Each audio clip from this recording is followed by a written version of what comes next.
নমস্কার, সনাতন ধর্মকথা চ্যানেলে আপনাদের সবাইকে স্বাগত। আজ জ্যৈষ্ঠ মাসের ২৮ তারিখ শুক্রবার, কৃষ্ণপক্ষের দ্বাদশী তিথি। মহাভারতের সভাপর্বের ৬১তম অধ্যায়ে ধৃতরাষ্ট্রকে তিরস্কার পর্ব শুরু করব। নারায়ণং নমস্কৃত্য নরং চৈব নরোত্তমং দেবীং সরস্বতীং ব্যাসাং ততো জয়মুদীরয়েৎ। বিদুর বললেন, মহারাজ, দুধ ক্রীড়া কলহের মূল। এই দুধ ক্রীড়া থেকে পরস্পরের বিচ্ছেদ হয়, মহাভয়ের কারণ। আপনার পুত্র দুর্যোধন ভয়ঙ্কর শত্রুতার সৃষ্টি করছে। দুর্যোধনের অপরাধে শান্তনু বংশ এবং বাহলিক এরা সকলেই কষ্ট পাবেন। যেমন বৃষভ মত্ত হয়ে নিজের বিষাণ ভঙ্গের দ্বারা নিজেকে রুগ্ন করে, তেমনি দুর্যোধন মত্ত হয়ে রাষ্ট্রের থেকে নিজের কল্যাণ সুদূর পরাহত করছে। যেমন বালক নাবিক চালিত নৌকা সমুদ্রে নিমগ্ন হয়ে থাকে, তেমনি যে ব্যক্তি পরের চিত্ত অনুবর্তী হয়ে চলে তার অচিরেই পতন হয়। পণ করে এই পাশা খেলা দুর্যোধনের জয়লাভ হচ্ছে বলে আপনি আনন্দ পাচ্ছেন, কিন্তু অতি পরিহাসেই সর্বপ্রাণী ভয়ঙ্কর সংগ্রাম উপস্থিত হয়। আপনি কেবল কথাতেই প্রতিকূল আচরণ করতেন, কিন্তু মন্ত্রণামূলক সমাধি আপনার অন্তঃকরণে নিহিত আছে।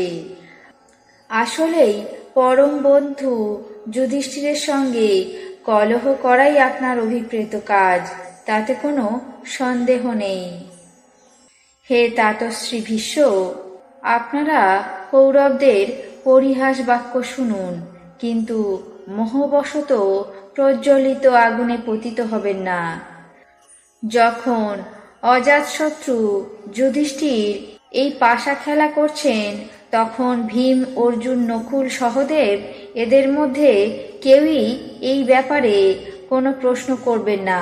হে মহারাজ, আপনি বহু ধনের অধীশ্বর হয়েও মনে মনে সম্রাট হওয়ার বাসনা করছেন।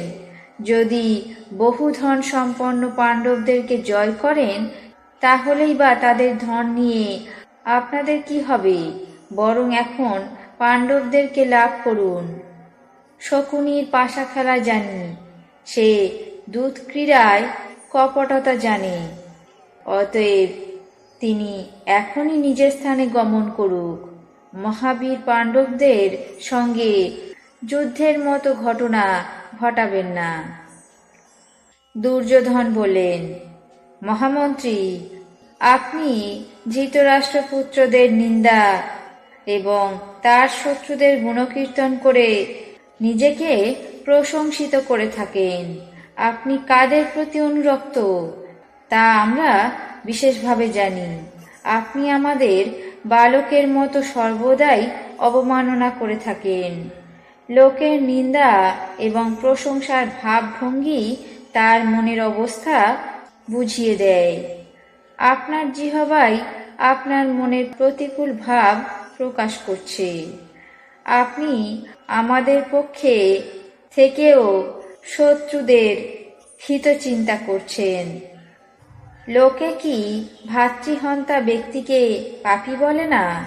হে মহামন্ত্রী বিদুর, তবে আপনি কি জন্য সেই পাপে ভয় করছেন না?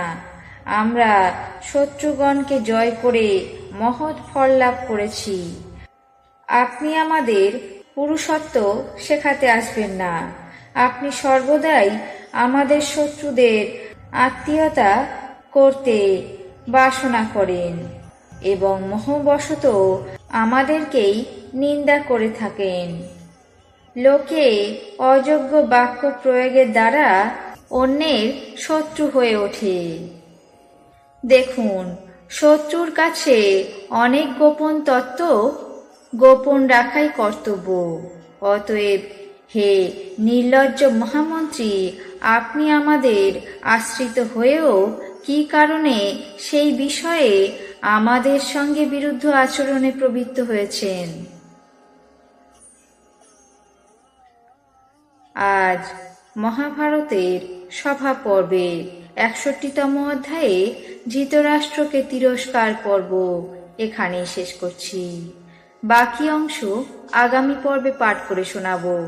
এখন জেনে নেব আজকের দিনের ১২টি রাশির রাশিফল। মেষ, অ্যালার্জিতে কষ্ট। বৃষ, প্রশিক্ষণে সাফল্য। মিথুন, বিপদে জড়িত। কর্কট, কার্য উদ্ধার। সিংহ, বিপদ মুক্ত। কন্যা, ভ্রমণ যোগ। তুলা, ঋণ পরিশোধ।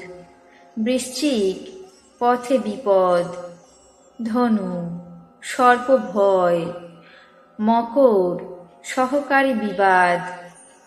কুম্ভ, অপত্যহানি। মীন, নৈতিক জয়। এই ছিল আজকের দিনের ১২টি রাশির রাশিফল। আপনাদের কেমন লাগলো তা অবশ্যই কমেন্ট বক্সে জানাবেন। চ্যানেলটিকে সাবস্ক্রাইব করবেন, লাইক করবেন, শেয়ার করবেন। ধন্যবাদ।